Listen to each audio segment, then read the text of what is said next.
4 weeks ago, Australia had never heard of the Knack, but in their homeland America, the Knack were rocketing towards a chart-busting record for their debut album, Get the Knack. In just 7 weeks, this album sold 1 million copies, placing them firmly in the #1 position across America. And judging from this week's chart reaction here, the same thing's going to happen in Australia. Doug Figure's got a quote: "If you don't know what diddy means, don't mess with it." Prescott Miles, Burton O'Bear, Bruce Gary and Doug Figure know what it means, and they're in Australia to prove it. So here's Molly with the Knack. Well, hold on, it is not often that we can introduce the #1 group in America and have them on the stage. Hold on. Oh, please. Prescott, will you take up and stand up and take a bow? This is Prescott. And Burton. Hello. Bruce. And Doug. Hello. Well, now that we've got that all over and done with, yes. And being serious for a moment, one could say that you're an overnight success, and with all this scribe here, like, I mean, that's the 1 week's of press and et cetera, and this one here, Get the Knack, #1 album, and I believe now the #1 single with My Sharona. That's right. Well, then people could say it's an overnight success, but I would. Looking back and knowing that you've written songs for what, about 5, 6, 7 years now, is it? Probably longer. Yeah. Together, me and Burton have written songs for about 5 years. Yeah.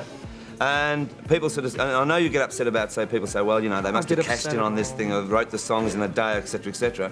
But in fact, some of the songs on the album were written back around about 5 years. Yeah, Good Girls Don't was written about 6 years ago. Right. That's What the Little Girls Do is about 4.5 years old. My Sharona, when did you write that? After I met Sharona. Yeah, I see. Right, well, I won't go to that. Me and Burton wrote that one. He actually had the rhythm for a long time, and we didn't know what to do with it, and then I met this girl.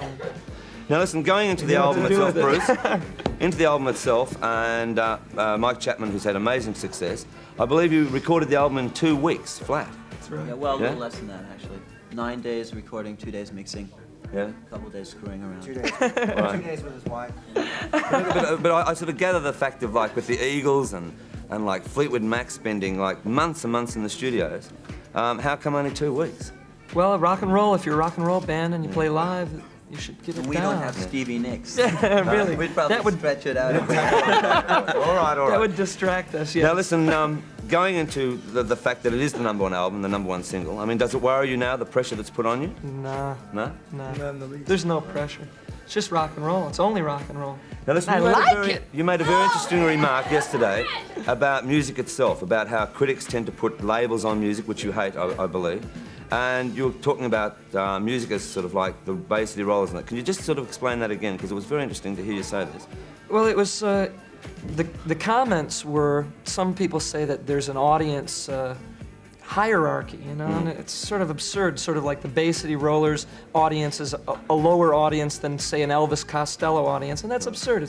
It's all rock and roll, and we want to get everybody. Yeah. We want everybody to get the Knack. But you're more or less saying also that as a songwriter and as the success you've got at the moment, that you'll listen to anyone and you can enjoy music. That's for what right. it is. As long as it's good. As long as the people that are doing it believe in it. Right. That's right. Well, I've got to say it without any hype whatsoever, even though with all the scribe and hype, that you are one of the freshest bands. On this record alone, I think it's a sensational record. Yeah, it's pretty fresh. Now, I noticed that you two write most of the songs, but you also have got what I gather now as a tribute, Heartbeat, which is the Buddy Holly performance of the Norman Petty song. You're going to do one on each album, I believe, a tribute to certain people. Well, sometimes if we feel like it, you know. A song that fits us primarily. It's not. Heartbeat's going to be a hit, you know. Your version of that's pretty good. I shouldn't say it because, but no, I think it will be though. I hope so. We'd rather it's one that we wrote. So. Actually, I saw you perform last night, and you look. I mean, not only do you look as if you're having a ball on stage, but No, you that was really after deliver. the show. No, you look as if you're having a ball on stage as well. You obviously sort of really do enjoy the music that you're doing. Yeah. Right? Yeah, we wouldn't do it if we didn't dig it. Yeah. It's not worth doing. Yeah. Anybody who's ever gotten on a stage and played rock and roll for people know it's really fun. I can't believe people who do it and don't like it. Now, just briefly, again, I was talking to Roger before about images. Your image is sort of very sort of back to sort of the basics of things. No sort of colour lights, just you know the black and white, and the whole back of the album cover is the same. You know? Right. It's the feeling of the music. It's very simple. It's real. It's basic. It's rock and roll. All right, well, listen, I'm going to talk about the album, and hopefully you're going to sort of get over to your set in one piece. So listen, while I rave about this album, over you go.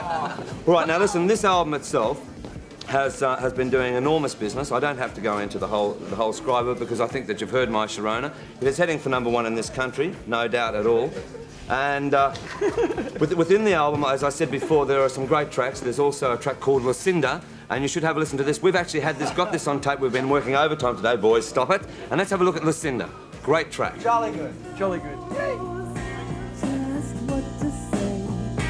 She knows how to get her way. Don't let her steal your heart. 'Cause when she's through, Lucinda gonna cut you down.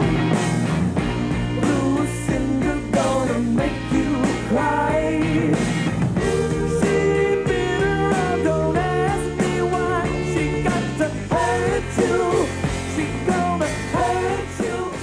It's a great track, and as I say, like, there's many great tracks on this particular album. Heartbeat, which is the old Buddy Holly song, is sensational. It goes over so well on stage. I'm talking about the Knack being on stage tonight in Sydney. They're going to perform at the Hordern Pavilion, so you must not miss out on that. Tuesday night at the Manly Flicks in Sydney. On the 15th, Wednesday, the Stage Door Tavern in Sydney. The Thursday, the Ambassador Club Newcastle. Newcastle, how about that? And Friday, back in Melbourne for the final performance at the Bombay. So if you've got a chance to go and see the Knack, then I suggest you sort of buzz along because they're a group really worth seeing, and last night, as I say, we just went off our minds. Meanwhile, back in the studios, live on stage for the first time in Australia, we've got the Knack with the #1 single in America, with the #1 album in America, heading for #1 here with this great track called My Sharona. Here we go, the Knack.